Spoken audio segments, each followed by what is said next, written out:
يا مساء الفل، عاملين ايه؟ وحشتوني. كل سنة وانتم طيبين. عيد سعيد يا رب عليكم. معلش بقى متأخرة، اتأخرت عليكم كده الفترة اللي فاتت. يعني كنت تعبانة شوية وكانت كمان أختي بتولد، يا رب يرزق كل مشتاق يا رب بالذرية الصالحة. وكان عندنا امتحانات وما زال والله لسه ما خلصناش. فما كنتش فاضية بصراحة خالص انزل والله فيديوهات. فحبيت برضو كده يعني اشارك معاكم فيديو عشان انتوا وحشتوني. واولا قبل ما ابدا كده الفيديو بشكر كل الناس اللي بعتت لي وسالت عليا واطمنت، قالوا لي ايه يا شيماء انت فين فيديوهاتك ما بتنزليش ليه؟ والله انا يعني انا بشكركم وفرحت جدا جدا بسؤالكم. حتى كان في ناس يعني بقالنا فتره كده مش بنتكلم، وفرحت اكتر دول بسؤالهم، يعني ان انا كده في بالكم وافتكرتوني. فالنهارده بقى راجعه لكم بفيديو كده روتين بقى كله نشاط وحماس. شلت بقى انا طبعا الزينه والحاجات اللي كنا حاطينها مع بعض لرمضان، وبدأت بروق الشقة كده معاكم. شلت بقى كل حاجة وبدأت ألمع وأنفض، والحاجات بقى العادية انتوا عارفينها اللي مش بنخلص دي خالص منها مهما روقنا. في كركبة وفي بهدلة والدنيا، يعني مش عارفة هل انتوا زي كده ولا لا. بحس ان مفيش الدنيا مش بتفضل نظيفة. يعني ربنا بقى يخلي الولاد ويهديهم، بس دايما اللي احنا بنعمله هم بيدهولوه ورانا على طول. فيعني ربنا يهديهم وربنا كمان يدينا الصحة ونخلص كده ونلحق اللي ورانا. يعني أنا عايزة أقول لكم بجد، العمايل مش بتخلص، الشقة، النزول، الطلوع، المدارس، المذاكرة. فوالله النصيحة اللي أنا بقيت أنصحها لنفسي وكمان عايزة أقول لكم عليها، إني نعمل كل حاجة وننظف كده يعني بيوتنا وولادنا وحاجاتنا، بس برضو يعني بالراحة على نفسنا. علشان والله الواحد مش بيحس بقيمة صحته غير لما بيتعب. يعني لو كلنا كده خدنا، يعني طبيعي كلنا بنتعب لما بناخد دور كده حتى لو بسيط، وتلاقي نفسك قعدتي كده مثلا يومين ولا حاجة مش قادرة تقومي تقفي حتى، بتحسي ساعتها بقيمة صحتك وان انتي يعني المفروض يبقى بالراحة على نفسك. اعمل واخد بالي من حاجتي، بس بالراحة على نفسي، لانك لما تتعبي او لما تقعدي او تقعي مش هتلاقي والله اللي يسندك. او حتى لو لقيتي، يعني ربنا يخلي كل حبايبنا واهلنا مش بيسيبونا اكيد، بس مش زي ما انتي تبقي بصحتك كده لولادك وتاخدي بالك من نفسك ومن ولادك ومن بيتك. فبالراحة كده على نفسنا، نعمل ونبقى شاطرين ونضاف، بس بالراحة كده وناخد بالنا من نفسنا، عشان حقيقي يعني الصحة دي كنز وربنا يمتعنا جميعا بصحتنا. كنت جايبة بقى حاجات كده قبل العيد، حبيت اوريها لكم. أنا ما جبتش حاجات كتير، جبت بس ملايات. انا كنت جايباها دي بصراحة اصلا قبل رمضان او تقريبا في اول رمضان، بس قلت هفرشها يعني على العيد. جبت ملايتين كده لأوضة البنات، هي بأستك. وجبت انا كمان ملاية لأوضتي. جبتها لون، هي بصوا مش حمرا، هي نبيتي كده غامقة شوية، انا ما عنديش الدرجة دي في الملايات بتاعتي. فقلت ايه اجيبها حلوة. وعجبوني كمان بقى ان هم استك، وطبعا اللي مجرب الملايات الاستك فدي احلى حل للاطفال بصراحة.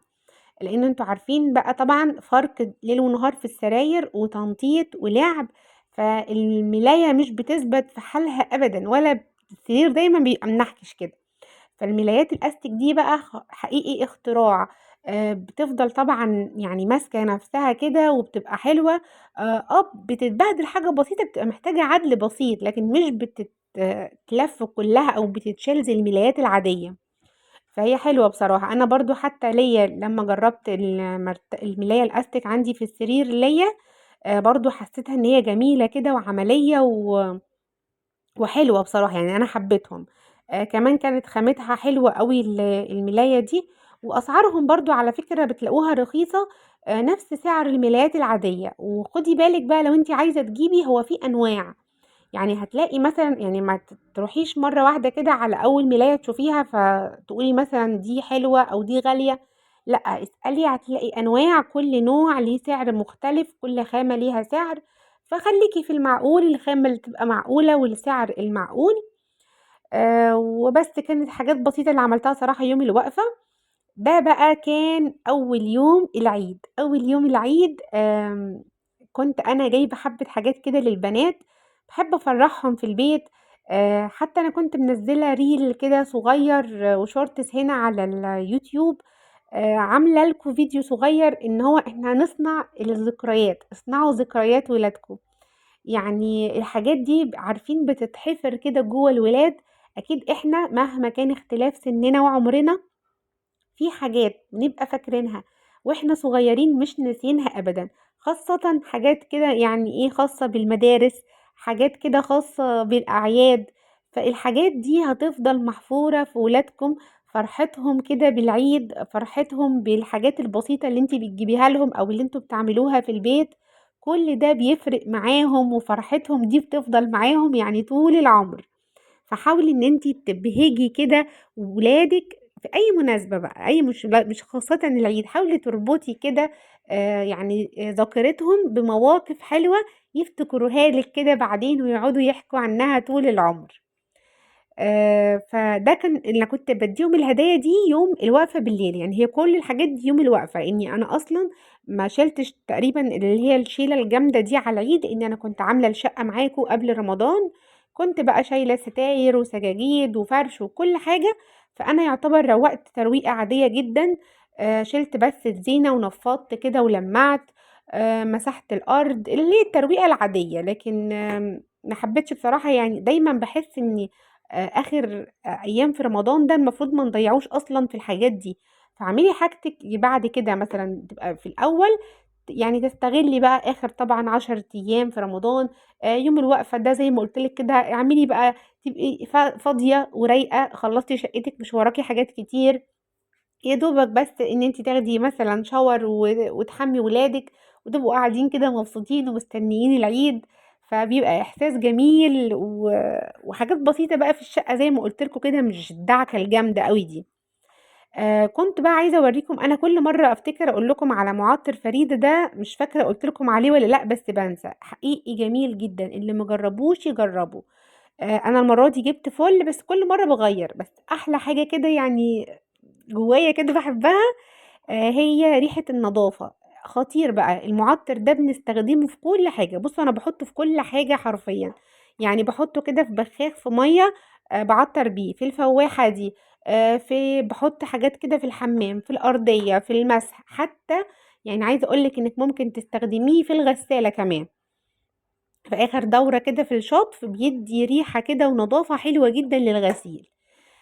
دلوقتي بقى أنا كنت عايزة برضه أعمل كده أكلة سريعة يوم الوقفة، فبصراحة ما باحبش أقف كتير أنا يوم الوقفة ده خالص كده في المطبخ، باحب أخلّص بسرعة، فقُلت أكل سريع كده وخفيف، يعني حواوشي، وبقى لنا كتير كده ما كلناهوش، فعملت بقى حواوشي لحمة، كنت عاملاه معاكم قبل كده، سهل جدًا، بصل بقى اضربي بصل والفلفل بتاعِك في الكبة مع اللحمة مع الأرغفة. والنهارده بقى عملت شوية حركة جديدة كده، عملته بالmix بالجبن كمان فوق اللحمة، فكان طعمه لذيذ وسريع زي ما قُلت لكم. حاولي تسهّلي على نَفْسِك كمان وقفة المطبخ، يعني خليكِ شاطرة كده وفكّري. مش عارفة ليه إحنا خارجين من رمضان، مش عارفة هل أنا برضه بس والّا أنتم كمان، عندي حالة كده من الكسل مش عارفة مالي، فبادوّر دلوقتي على كل الأكلات السهلة المنجزة اللي ما أقفش كتير في المطبخ، وفي نَفْس الوقت برضه ما تضطريش إن أنتِ تجيبي أكل من برّه، خصوصًا يعني لكذا سبب بصراحة. أولًا الواحد برضه ما بيبقاش ضامن نضافة الأكل بتاع برّه. تاني حاجة الأسعار بجد غالية جدًا دلوقتي، يعني لو حتى يوم بس هنجيب ماشي ممكن يعدّي، لكن إن أنتِ تجيبي مثلًا كذا يوم هيبقى مُكلِّف عليكِ. وبرضه تحسّوا إن أكل برّه ده سبحان الله مش بيشبّع، مش عارفة ليه.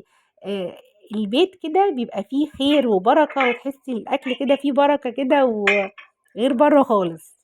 فعايزة أقول لِك بس تسوية الحواوشي بقى الطاسة أو الجريل بتسوي حواوشي حلو جدًا وسريع، يعني الناس اللي ما عندهاش فرن وتقول هاسوي إزاي، ممكن تجيبي طاسة كده أو صاج سوي فيها، كمان عارفين في حلة ممكن تجيبي حلة بس تكون مش بتلزق شوية يعني، وحطي نقطة زيت كده وسوي وكمان غطي عليها، بتخلّي الحواوشي جميل وطري ويعني بيبقى سريع كده وجميل أوي.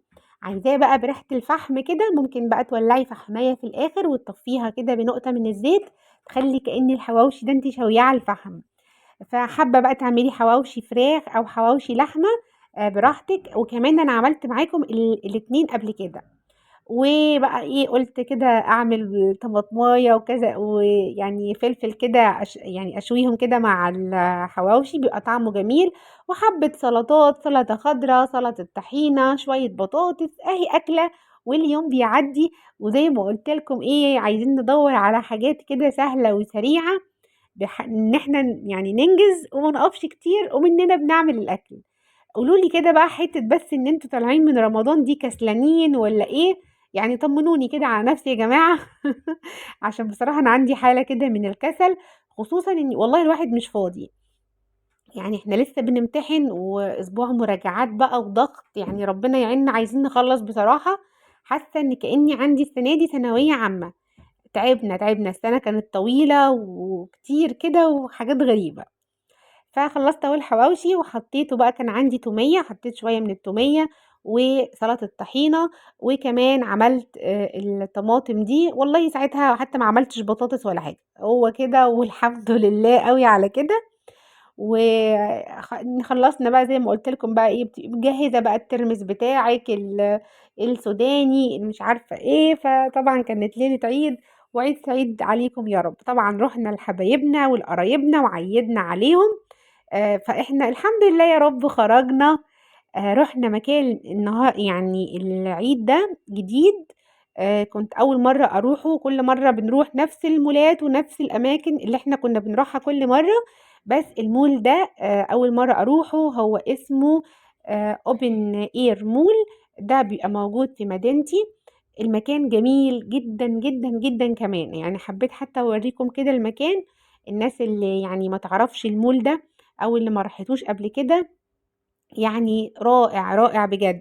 المكان أولًا كبير جدًا، مكان تقريبًا كان 9000 فدان، كبير، كل حاجة ممكن تكوني أنتِ محتاجاها أو متخيلاها هتلاقيها في الopen air mall. كل حاجة بقى مطاعم، محلات، كل حاجة أي هايبر كبير موجود جوّه. كمان في مدينة كاملة من الألعاب للأطفال، يعني حلوة جدًا، عارفين كل الألعاب الجميلة اللي أنتم متخيلينها هي متجمّعة في المكان ده. يعني حسّيت أنا إني عارفين dream park وcity scape ومثلًا أي ملاهي كنتم بتروحوها، حسّيتها إن هي مجمّعة في المكان ده. شايفين بقى المكان اللي هو الكبير اللي عامل زي القبة ده، هو ده اللي فيه الألعاب. حتى كمان هاورّيكم كده ال يعني المكان من جوّه عامل إزاي، ألعاب جميلة جدًا. الحاجة الوحيدة اللي ما حبيتهاش في اليوم ده، أو يمكن علشان إحنا كنا رايحين في العيد، هي الزحمة، يعني كان زحمة بصراحة خاصةً جوّه في الألعاب، كنا بنقف طابور كبير عقبال ما بييجي دورِك، فهي دي اللي ما حبيتهاش. لكن الألعاب جميلة بتناسب كمان الكبار والصغيرين، كل حاجة بقى، كل حاجة، والأسعار برضه كلّها معقولة، يعني نفس المولات التانية بتشحني الكارت بتاعِك والألعاب أسعارها برضه معقولة بقى، في عشرينات، 25 حاجات زي كده. وهنا دخلوا هنا عارفين بقى الkids area دي كلّها، المدينة دي كلّها كده بتبقى جميلة، يعني ساعة للطفل، فجميلة. حجزنا هنا للبنات بقى ساعتين، ودخلوا بقى بُصّوا انتعشوا وطلّعوا الطاقة كلّها اللي جواهم. وحتى أنا وباباهم بقى خرجنا الساعة دي برّه، مشينا بقى وقعدنا كده، يعني إيه، روّقنا دماغنا وهُم كمان قعدوا يلعبوا. جينا كده آخر حبّة، بُصّوا شايفين الهَزْ، قاعدة مستنياهم يطلعوا. فطلعوا بقى خلّصنا، يعني كنا حاجزين لهم هنا ساعة في المكان، وطلعنا بقى. طَب نطلع ناكل يا بنات؟ لأ طبعًا ما فيش، أنتم عارفين الولاد مهما يلعبوا كإنّهم ما لعبوش. ففعلًا طلعوا قعدوا يلعبوا كده كام لعبة كمان. وكان يوم جميل بصراحة، كان يوم جميل كده، وتحسوا ان الواحد يعني نفسيا حتى غير مود كده. عارفين بقى ضغطة البيت والولاد والمدارس وكل حاجة، فكان ضغط كده بصراحة، فالواحد كان عايز يفك أكتر منهم حتى. فالمكان جميل، والورد كتير، زرع خضرة واسعة كده، جميل قوي. وده بقى الفود اريا ده كله كده، مكان فيه كل المطاعم، كل حاجة كل حاجة. فحبيت بقى اشارك لكم كده اليوم، وبقول لكم ان انتوا وحشتوني. وشكرا تاني لكل الناس اللي سألت عليا، حبايبي، يا رب ما يحرمنيش منكم. يا رب اللي يكون الفيديو يعني عجبكم كده، وان شاء الله مش هتأخر عنكم في الفيديوهات اللي جاية. ما تنسوش بقى لايك للفيديو، اللي لسه مش مشترك لازم يعمل بقى سبسكرايب للقناة. ونورتوا دنيتي، وباي باي، وكل سنة وانتم طيبين يا رب، ويجعل ايامنا كلها اعياد وفرح.